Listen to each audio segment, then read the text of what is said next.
Hello, welcome everybody to Headhunters Live, coming at you, live. This is David Stephen Patterson. Everybody calls me DSP, and we have my co-conspirator right over here, Mr. Chris Wessel. What's up, Chris? Just, have a nice day out, enjoying it. Well, as soon as we're done with this, but you know what I was thinking when we signed on and the countdown finished for our little lead in on our end, I was like, one of these times I got to be over in another part of the room, like reading a book or something, so that when we come on, I'm like, oh, I didn't see you there. Hi. And like, come over. Oh, hello there. Oh, yeah. Hi. Oh, I didn't even know. Oh, hello. Like, you have your reading jacket on, because everybody, obviously I'll got have a a pipe jacket. And a smoking jacket, Maybe a good move. Not we'll go over by the fireplace. Yeah. Anyway. Well, everybody, we have a banger of a show here for you today. Derek Pittak, hope I'm pronouncing your last name correctly, Derek. Derek is in the green room right now, waiting to come on. We're bringing him on here in just a moment, but just to give you a little bit of a preview, he is an EOS implementer, and that stands for the Entrepreneur Operating System. So it's something that recruiters and staffing firms are very bad at, systems. So we're going to bring him on and talk about that. In fact, I know, Chris, you've had some experience with EOS too, haven't you? Yeah, I have not as an implementer, but I have a lot of clients that use it. So I think understanding it is really beneficial for recruiters, because you can speak the language of organizations if this is something that so it's really cool stuff. Excellent. We're going to bring him on here in just a moment, but first, let's do a couple quick promos. As we know, Neil is on a sabbatical. Hopefully, he'll be back here soon, but we're still going to promote Neil's company, Back Office Staffing Solutions. So if you're looking for a way to get out of the feast and famine of direct hire staffing, great 1 month and then a goose egg the next month, you want to get into contract staffing to really kind of even out the revenue cycle, but you don't want to get deal with insurance and workers' comp and the payroll, funny payrolls, the worst, all that. He handles everything. Go to backofficenow.com. It's best company in the market for this. Some of the best rates as well that you'll find. So go there, get a free consultation, tell them we sent you. And in addition, our second sponsor is actually my company, the Digital Headhunter. And we build out sales and marketing systems for small search firms and independent operators. In essence, it's a complete done-for-you system, both outbound, inbound, funnels, marketing materials, the whole nine. Go to realdsp.me/system and find out why 600 plus firms across 6 continents have implemented it, and they're doing fantastic. All right, with that being said, enough promos for the day. Let's bring on the man of the hour, and that will be, again, hopefully I'm pronouncing his name right, Mr. Pittak. So, Derek. Got it, guys. Hey, well, thanks for having me. And you did answer it or state it properly. So I'm always fascinated by it's like 2 syllables, right? And break it down. Pittak, not Pittak or Pittak or Pittak. I do know somebody whose last name is literally Ptak. Like that's how it's spelled, which that would probably be a little more challenging, but it's pretty phonetic, I think. Yeah, I think so. Whatever. It's like second or third grade. You learn how to do this stuff. So, but yeah, thanks guys so much. Super excited to be here and share whatever failures of mine that have led me to the path I am in my life. So, what did they say? Was it failing your way to success, as they say? That's right. Well, let's start there. For the benefit of the audience, who are you and what do you do? Yeah, so Derek Pittak, I am a business coach, and I help entrepreneurial leadership teams really get what they want for their business, and that doesn't mean a whole lot to a lot of people. So happy to talk about it more. Well, I will say, there's lots of consultants to the staffing recruitment industry that have never placed a candidate in their entire lives. They don't know a lick about this business. They think it's a good industry to focus on. But you, on the other hand, actually have a lot of experience in recruiting and staffing, which is great. But let's start here. I guess one thing I want to start with though was before we get into EOS and what that is, I want to talk about your personal journey, because I mean, I looked at your background. I mean, you have Pentagon to running a $125 million staffing company, and then a certified EOS implementer. Like, obviously, this is not something that you planned on. Who plans a career arc like that? But how did that happen? Yeah, that's a great question, David.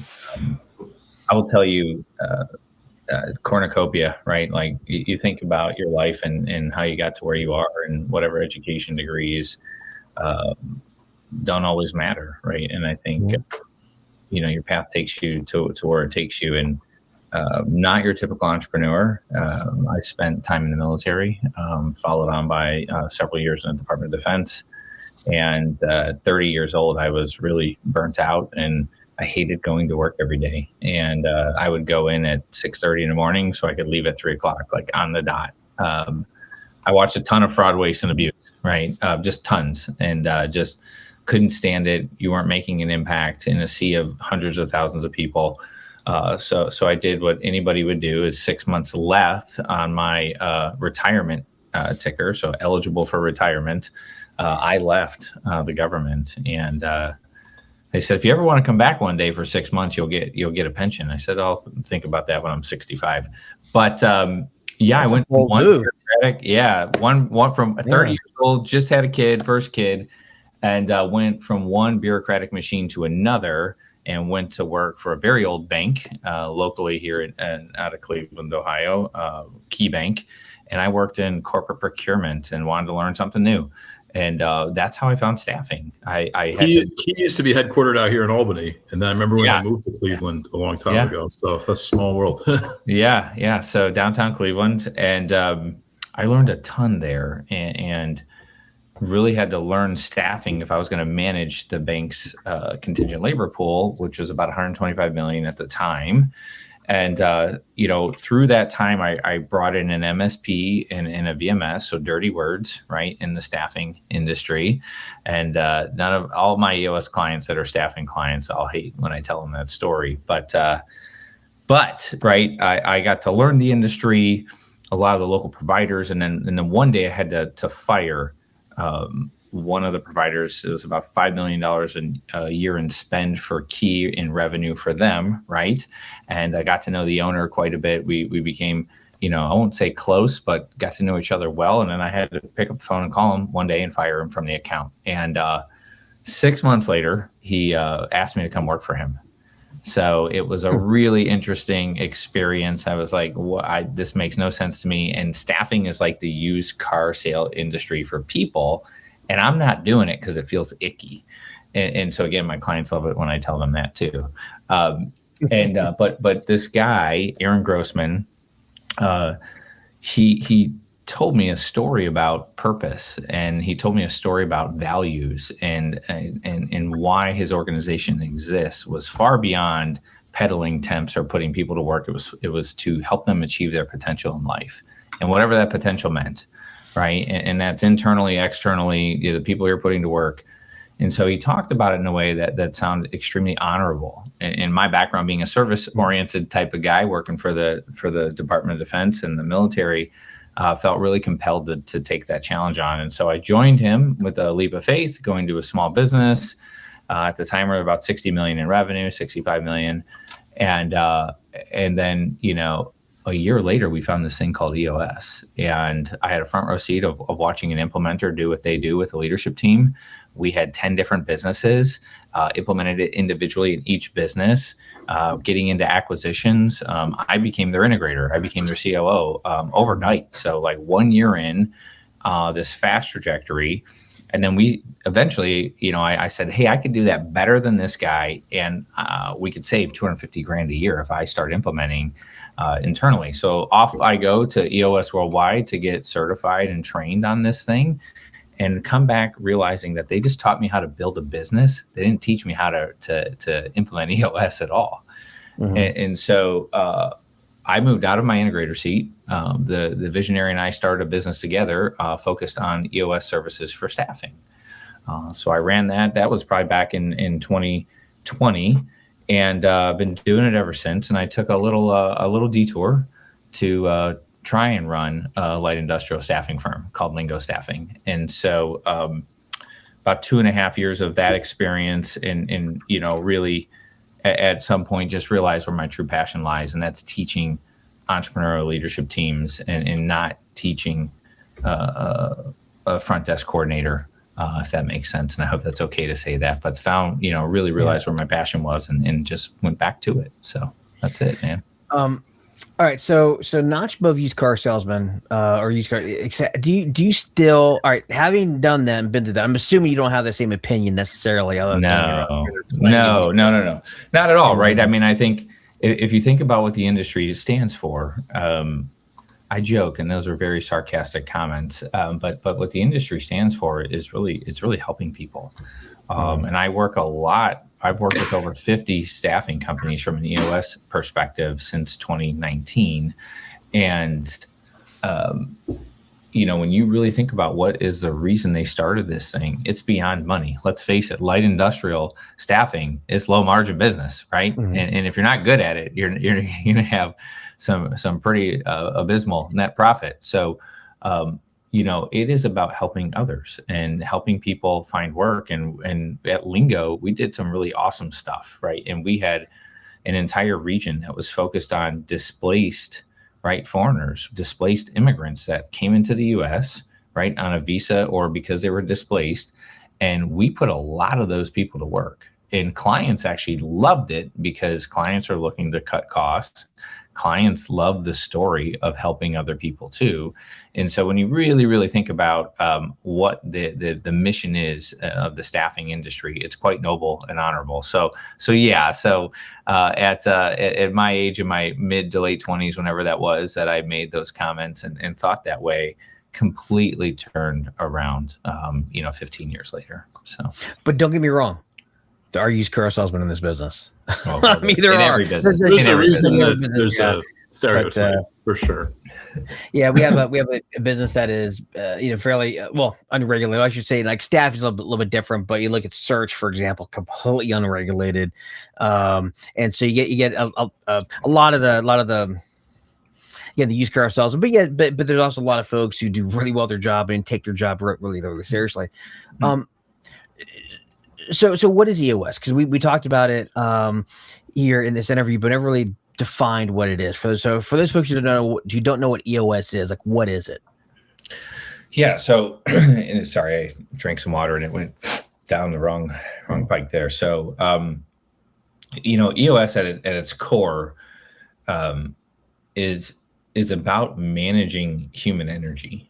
And you're like, well, again, what does that mean? And so every business has people, and every business needs to be able to manage those people. And I don't mean management like supervision, but needs to provide a path for people to run the business and run it well. And so EOS, it done all well, the byproduct is that. And you think about, how do we do that? And you do it, by a handful of simple tools, and you want to create a vision and plan that everybody can get aligned to and get their arms around, understand and be part of, and understand how they're part of it in a very simplistic way.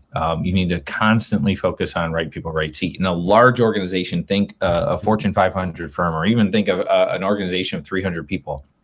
Easier to hide, right? In organizations that are big. It's not so easy to hide in a company that's 25 people, because every person matters to revenue generation and profit. And I say that with intent. If your job does not lead to revenue or profit of a business, I'm going to ask very tough questions as to why are you here, right? And so it's constantly focused on rooting out people issues and fixing them, and then looking at the right information, right? Data, scorecards, measurables, and trying to drive people and manage people to accountability, not hold them accountable, because you can't hold anybody accountable in the world of accountability. And then you're focused on, how do we solve issues, and how do we do things the right and best way every time? Process, hello. And then how do we actually become strong executioners of what we said we were going to do and prioritize things properly in meaningful chunks of time? So, right, that's the EOS model, which I just talked about. And all to produce, this concept of harmony in an organization, and then therefore you think about ownership and what do they want? They want profit, and they want to get rid of the people issues. They want to do the things that they love to do. They want to stop being the owner operator and involved in every single micro decision in the business. And they're tired and they're working 80 hours a week. And so we bring this promise to them that we will help, right, alleviate that if you do these things well, hence get what they want from their business. And so that's what EOS is. And there's 20 tools that we really, impart on a team. There's probably another 20 in the toolbox that we can help with as well. So we work with the leadership team first, and then they cascade that down throughout the rest of the organization over about a 2-year period. And if you come across a company that is implementing EOS or recently implemented it, there's a pretty good chance they're in a growth mode, and there's a pretty good chance they're going to have some hiring needs, because more than once I've sat down with an owner who showed me their org chart that starts off with them and all the boxes. You've seen those plenty of times, and they got to fill those boxes. And so that's a way you can recognize some opportunity. If a company is talking about EOS, they may not be talking about hiring. They're talking about their social media. Hey, we just had our level 10 meeting, or we're doing this. That's a leading indicator that there might be some hiring activity in the future, and you should tune into that. Just saying. That's a good point. 100%. Yep. So there's a lot of in our business. There's a lot of cowboys, right? Just close deals, and the rest will just kind of fall over. So what's the benefit of EOS? Because I know for a lot of this business, especially the entrepreneurship business, they're not systems people by nature. They're visionaries. They're cowboys. They're gunslingers. So what's the benefit for those folks? Yeah, the benefit ultimately is for when a team is ready, right? And I say team because a team needs to decide. Oftentimes it's owner operator. The owner says, I want to do this. And, asking them, do you really want to do this? Because, it's going to be painful for you who's used to being the cowboy. And now you're going to insert, checks and balances, right? For lack of a better term. And they don't always love it. So I think it's kind of like going to rehab, right? It's when the pain is bad enough, when the suffering is bad enough, you'll make a change. And the more I force you, the less you're going to do it. It's like with, trying to teach my son to go do anything. Dad doesn't know much about much. So you think about the benefit is that owners really start to be free and get freed up, and spend time doing things they love to do or get back to. And, all of a sudden I've gotten entangled to becoming this professional manager. And you talk about leadership, but what you find out is that most of them are just managing. Okay, well, how can I help you do the things you actually love to do that drive the most value to this business and your personal passion? Let's do that, and let's work our way to that. So, and if you can then replicate that for every person in the organization, which takes a lot of time, you really start to create this concept of freedom in the organization. And so the real benefit is, for most people, is growth, right? And EOS isn't the reason they grow, but it's a catalyst, it's an enabler, it's going to help them do it if executed properly. So to me, those are the real benefits to implementing EOS. What can an owner do? Okay, so what sort of systems are we talking about here? Right, because I'm sure systems is really a really broad term, right? So let's get specific as far as what kind of systems are we talking about, and what do you mean by checks and balances? Yeah, so it's not a software, right? I think, and that's where whenever you use that word, I think a lot of people gravitate towards a technology. There are technologies that support and that have grown to support how to implement EOS. But when I talk systems, and you talk EOS as a business operating system, it is a set of tools and disciplines and concepts, right? Think it's a methodology of how to run effective meetings. Chris multiple times now has mentioned level 10 meetings. Level 10 meetings are nothing more than an agenda format to have an effective meeting, because most meetings start with you showing up late, then I show up late, and then we talk for 10 minutes about nothing, and then we realize we're 15 minutes behind schedule, right? We don't hit what we're supposed to hit, and we just kind of get rabbit holed down the way, and then next thing you know, an hour's gone by, and we realize we didn't solve a thing, right? And now we have to have another meeting to like finish the original meeting. So level 10s help solve for that. How do we, some of the other tools, like how do we take a long-term goal and break it down into actionable, right, chunks? Rocks. There you go. See, you know it. And so it's like, how do I, and what is funny is I'll probably go on tons of tangents here because I'm so passionate about this. But you think about like when I work with a leadership team, I am not surprised anymore when the majority of the team does not know how to set a goal. And I mean that in the most elementary way possible. Like literally, what do you want to achieve?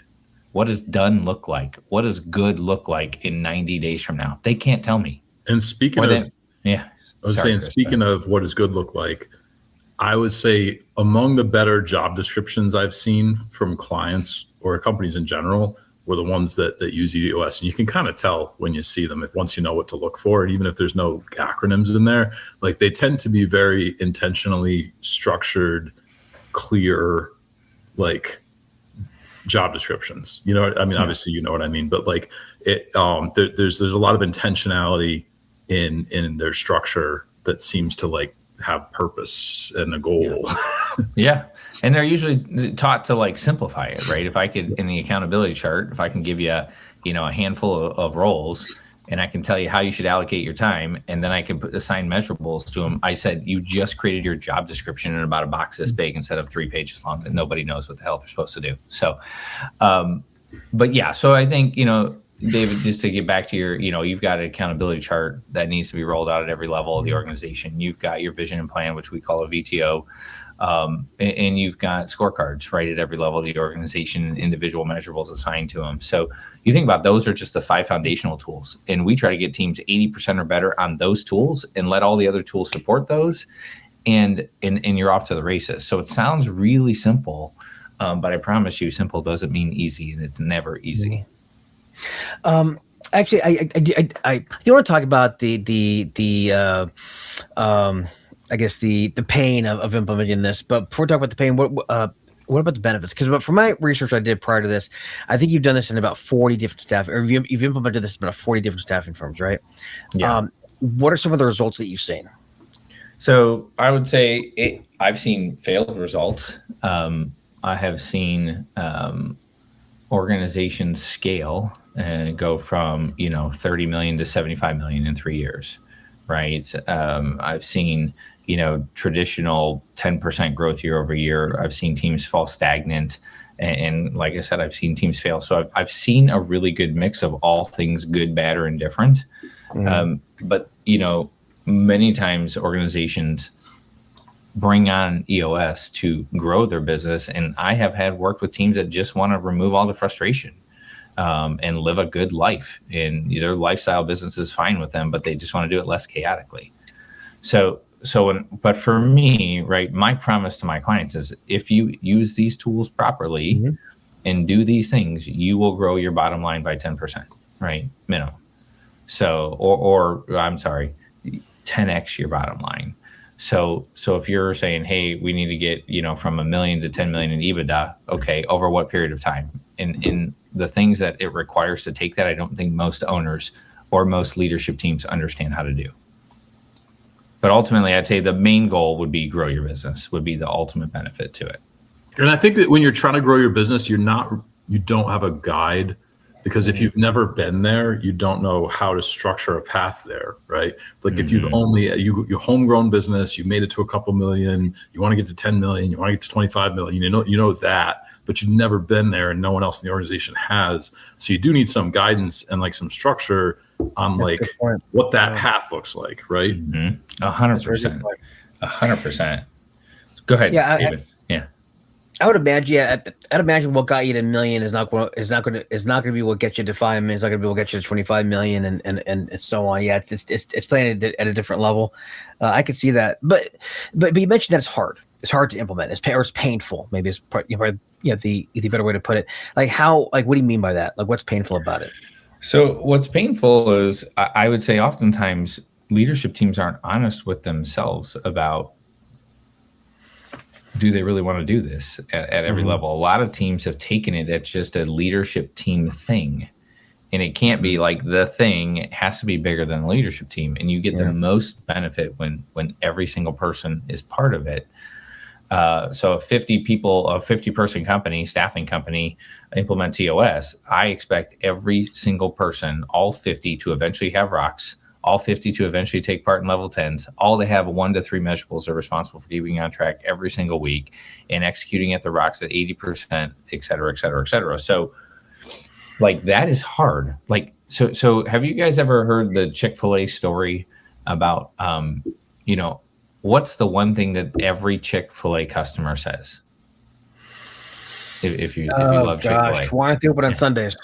Yeah, they're not. So right, not putting you on the spot, but think about it. It's my pleasure, right? Every interaction you have with a Chick-fil-A employee, they say my pleasure. Right? Yeah. Every single time, no matter what, right? Service. Yeah, customer service. Do you know how long it took Chick-fil-A to implement that phrase throughout all of their franchises? Like how long? 14 months. 3 years to say 2 words. 3 years. So again, the concept of building a habit, because that's what we're talking about here, guys. We're talking about consistency and discipline and habit forming. Takes a very long time and it's painful. That's what I mean by it's painful. If you guys like the gym, right? Yeah. Did you love the gym when you first started? Probably not. Sucks for many days. Yeah. Right. So it's habit forming, and that's what's hard. That's what I mean by what's hard is, and that gets the wrinkles that and the issues that come and any problems in your business. What do you think goes to the wayside versus like grinding it out? So if I'm all of a sudden having a problem in my business that's so big, I'm going to forgo these things over here because I need to focus on this right now. And I won't use these tools as part of it to solve my problem. So when I say things are hard or not, like simple doesn't mean it's easy, right? I probably prefer to say that. It's like it's work. And when it's layered on top of owner operator and it's layered on top that everybody has to produce revenue and that's all we're focused on and all we're focused on, yeah, it takes time. So that's what I mean by that is it's more like, are you willing to put in the work as required to make this thing happen? So beyond that, I do want to dive more into actual implementation, but I do want to at least spend a little bit of time talking about some things that recruiters can do, or people like watching this list, this owners can do to help their business, right? To start, right? So without going into a full implementation, what are some of the things that an owner operator can do? Let's say they're a mid-sized staffing company. They're maybe 25 to 50 people. What can they start doing now to maybe start down that path? Yeah, more organized and putting in systems. 100%. Like I think any team, regardless of using an implementer or not, can start. Again, go on the EOS Worldwide website, download the VTO. Right, it's free. It's 8 questions. Again? The VTO, the Vision Traction Organizer. It's 8 questions. Like that's it. Sit down with your team, do a little working session. Right, to understand like where do we want to take this organization? Who are we at our core? Right, how are we going to manage our people by way of our core values? Right, what's our 3-year picture look like? Our 1-year plan, and then let's start setting quarterly priorities and make sure we've got all of our big giant issues out on the table. So that's it. Right, it's really simple, and of course your marketing strategy tied to like how we're going to get there. But I think that's one thing that a lot of teams read the book Traction. Right, read the book. Read Traction or what the heck is EOS. If you want the dumbed down, EOS for dummies version, read what the heck is EOS. It's big font. It'll take you 2 hours to read max. But I think the VTO is a really great tool, and the level 10 and get your scorecard in order. Like literally all those things you can do without the use of an EOS implementer. And start gaining a play on the book. Start gaining traction in your business. What's the level 10? It's a meeting agenda, right? It's how to have an effective meeting to really do a couple of things for us, right? Get a pulse on our business and solve its major issues every week, right? Get a pulse, solve issues. Get a pulse, solve issues, and it's done in a very effective format. So you're not spending, in an ordinary amount of time, giving gut feelings on how we think we're doing, or give status updates like, hey, Chris, give me your 10 updates from the week, right? And David, same thing for you. And it's less updates and it's more action oriented to understand our problems and just go right at the root and solve them. Are you actually talking about productive meetings? I believe that's like similar to Sasquatch, right? I've heard those things exist, but I've never actually seen one. Yeah. Imagine that, moving things forward, getting stuff done. Who knew? That's right, man. The monkey's off your back, and yeah. So I think those are a few simple tools that any team, and I would especially say the owner operator. If you're 0 to 15 or 20 million in revenue, like this is prime for them. The one thing I'll say, and you mentioned before about it starting with a leadership team.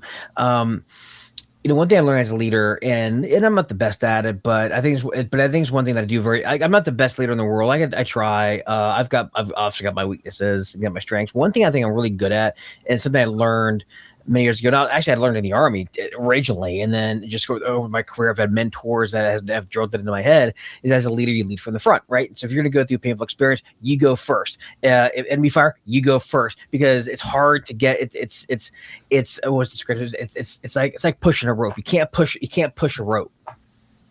You got to pull it behind you. That's right? You got to be willing to. That's why you get paid the big bucks. Why you're the entrepreneur, why the owner, because you need to be willing to go there and.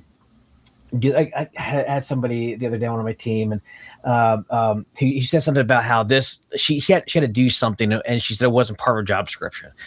And I had to talk to him like, no, everything is we have to, you need to be willing, if it's underneath you, granted maybe somebody else has to do it, but you have to be willing to do the thing and not complain about it, because otherwise people aren't going to respect your leadership. They're not going to follow you. So you got to be willing to eat a lot of shit. And that's probably the one thing I'm really good at, is eating shit.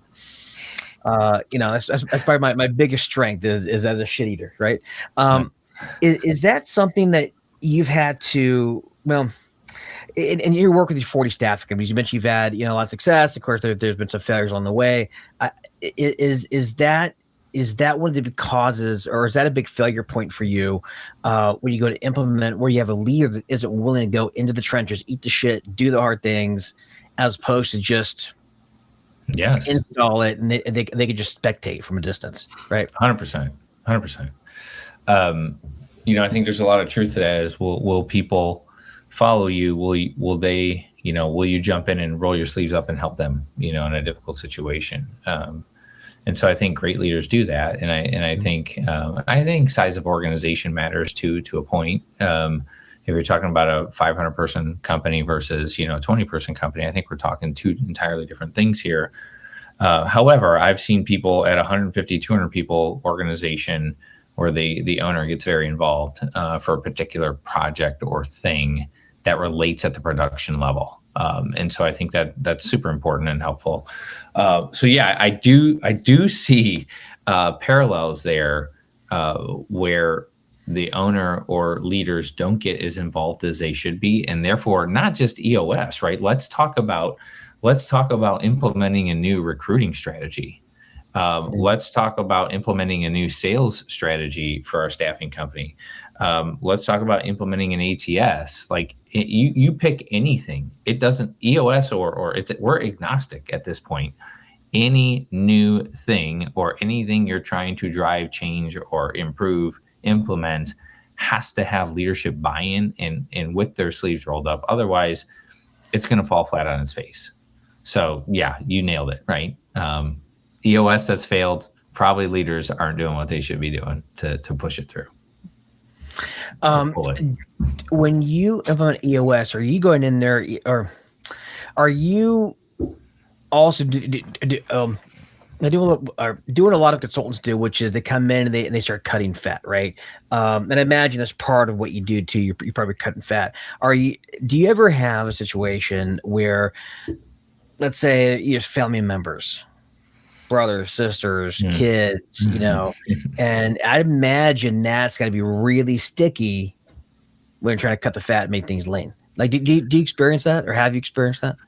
I have, and I would say, just to level set, I think, EOS implementers look at themselves as coaches, not consultants.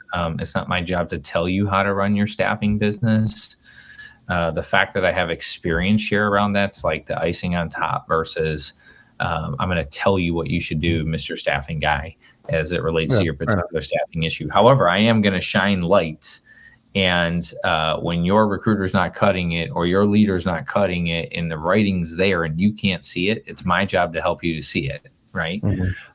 But as it relates to like really tough decisions with people, like we go through that exercise in the first like 3 sessions, the first 90 days with a client, we expect changes to happen. And we tell them what your team looks like today will look entirely different in 3 years, if you truly identify your issues and make those changes. And so not every person, we're not talking about whenever there's a people issue, we're not talking about firing everybody. We're talking about make the changes that need to be made, coach the people up that need to be coached, put more development into the people who need development, et cetera, et cetera, et cetera. So like do something about your issue. Don't just be lazy and then get frustrated with them and passively let them go 6 months later because they didn't do what you told them once to do. So yes, as it relates to family though, I have had some family-owned businesses and where people were on the leadership team or off the leadership team. And I'd say more commonly they're on because they were in the family versus they deserve a seat. And so those are tough conversations to navigate. I'd say a lot of times our job is to push, right? Our job as a business coach is to push, just like you would coach your child in any sport, right? You're going to push them to be as good as they can be. And that can be frustrating and we can't be afraid to get fired from a client, but suggested changes, some teams make the changes, watched breakups where one ended up selling their stake, right? I think all that stuff happens and it's very real. And it's just how do you navigate and help the team through it? But our job is to shine the lights and the team needs to do something about it. So. Well, and I've seen, just from having seen a bunch of the org charts and stuff too, like it does give you a very like objective way of looking at things as a business owner. And the gaps become apparent and it's not even like you even have to tell them. It's like, okay, you're mapping out like this org chart of like what based on accountabilities and what needs to be done. Mm-hmm. And there's names and there's boxes and sometimes there's a name, you don't know where to put it. And then there's, you know what I mean? Or like, so it kind of like you're shining the light on it. Like you said, in that way, I was just elaborating on a bit for those who haven't like seen it. Because then it kind of creates this objective, like, okay, here's the things that need to be done. Here's the accountabilities, map this name to this one. And then there's kind of like, what do we do with this person, family or not, right? And then, but then you're also giving them a decision framework, not making decisions. So then you're like, hey, I'm just laying out based on what you say you want to do with the business and what needs to be done and the people you have to work with. And then you still have to decide like how to reconcile that.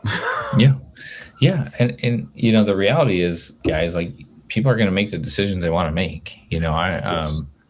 I can give you all the experience share about why you should do it. And at the end of the day, that's very tough for two brothers to decide that they're going to break up or two brothers and a sister or, husband, wife, a father and two sons. Like that's really hard for people to come to grips with. And that just takes a lot of time. And to be, if you push too hard, what's going to happen? Probably bad things, right? They're going to fire you or when they're ready. So I always love to tell my clients, I'm going to meet them where they are. And some just need that, like, it's going to take 3 years to work through this. And you've got to be patient and willing to want to help them navigate that versus try to force them into something they're not ready to do. I'd like to define something. You mentioned earlier about rocks, about how I think you said what everyone having like one or two rock. What are rocks? It sounds like goals, right? Yeah. Nothing more than priorities. Priorities that come in all shapes and sizes. So, and I feel like some teams really struggle with this.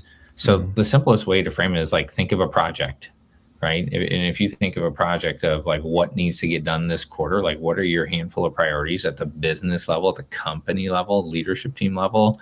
like big giant priorities, like we'll relate it to staffing. Maybe it's like, hey, we need to like look at a new ATS. Okay, well, like let's get really crisp and clean about what you're trying to achieve by that 90-day period of time. Like by the end of it, what needs to be done. And so when you look at that, that's really like a project. And, or we need to rebuild our learning, or like all of our processes, or we need to, launch a training module or whatever it might be. So you think about these things and how do we shape them in a way that gives people something to aim for? Because now they know what done looks like. So if you and I are sitting here 90 days from now and you're going to hold me accountable, hold me accountable to this thing I said I would do. If I don't know what my goalpost was, my yardstick or whatever, like how could you measure me on whether or not I got it done? So we get really specific with our clients about, okay, let's define what this goal looks like. So we all have an agreement and a commitment to, at the end of the day, this is what I'm going to come done with or not done with, right? 90 days from now. So we do that at every level of the organization, leadership team level, department level, individual level, to all give some of the team members things to focus on to either improve, implement, or get done.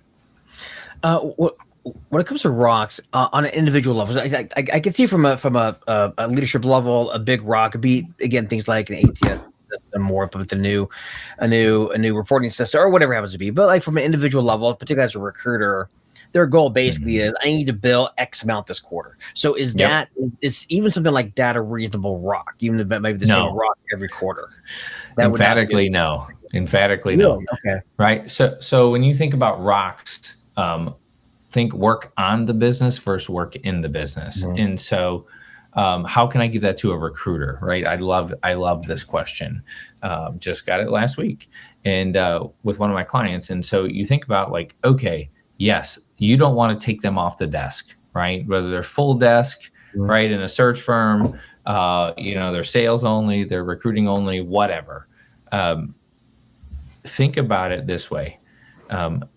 When I tell a team that, hey, we need to put a goal up there, say, hey, we need a rock for revenue this quarter. And I'm like, how is that not your scorecard? How is that not just doing what you are designed and hired and built to do? Right. Yeah. So that's scorecard and that's process. But when it comes to a rock, now you're telling me our revenue is way off track. And if we don't do something drastic to fix it, because insanity is doing the same thing over and over again and expecting a different result. So, okay, well, what's the rock? How do we improve revenue through a rock? We talk about that. That can be a rock. So when Johnny recruiter, full desk recruiter is behind, okay, from a rock perspective, let's think about what is the one thing that would make the biggest impact that if we could help Johnny improve on, it would help him catch up on his plan, right? His goal for the year. Let's make that a rock. Okay. So forget the billing portion of day-to-day business as usual, BAU, and think about where are the real opportunities that if we can address them, that can be addressed, right? You can't turn, someone into sales if they never want to do sales. But I would think about that, and then let's make that a rock for each person. Okay, so the billing will be the scorecard, then the big hairy goal that will then eventually help the billing will be the rock. Got it. Okay, 100%. Yep, that's a good way to put it. All right, so it's time for us to start wrapping up here. I do want to share with everybody here in just a few minutes where they can go if they're curious about EOS and about using you potentially. But is there anything that you want to leave the audience with? Any tips or just final words? Floor is yours. No, this time went super fast, and unfortunately we gotta run. I know that, but I would say check out cultureshock.com. No K at the end of Culture Shock, but it's a firm model that offers a handful of different, services for organizations, everything from an outgrow program that's focused on sales and getting everybody who's customer facing around sales. You've got assessments like Colby You've got EOS, of course, and you've got peer-to-peer group forums, and then mid-manager training that is really great and proprietary. So I'd say check that out. But I love talking staffing and pairing EOS with it, and I really, really appreciate you guys having me on. And I wish we could have talked a little bit more staffing, but time got us. Yeah, it was a pleasure. Well, we can have you on again, actually, because this is a good conversation. I think there's a lot more we can cover as well. Yeah, if you want to learn more, guys, go to Culture Shock without the K, which, gosh, I feel bad for the web developer. He forgot the K. It's got to be so embarrassing.